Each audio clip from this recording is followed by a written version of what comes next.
நமக்கு இன்றைக்கி சாப்பிட்ற சாப்பாட்டு கடிச்சது பிளேட்டில் அது பகவானுக்கு அர்ப்பணம் பண்ணாமல் இதுக்கு பின்னாடி இருக்கிற எத்தனோ பேர் சர்வே பவந்து சுகினஹா, எத்தனோ பேர் விவசாயதாரன்னு அந்த டிரான்ஸ்போர்ட் லாரிக்காரன்னு, அப்புறம் அந்த கடையை வச்சு ஹோல்சேல் ஷாப்பு, ரிட்டைல் ஷாப்பு, அதுக்கப்புறம் அங்கேருந்து எப்படி நம்ம வீட்டுக்கு வரத்துள்ள நடுவில் எத்தனை பேர் அதுக்காக உடைச்சாங்க, சிரமப்பட்டாங்க.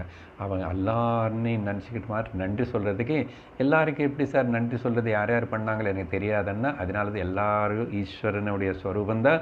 ஈஸ்வரன் தான் அவங்க மூலமாக ஊட்டியில் வளர்ந்த கேரட் யாரோ வளர்த்திட்டான், அங்கேருந்து நம்ம வீட்டுக்கு சாப்பாட்டு பிளேட்டில் வர்றது பாருங்க.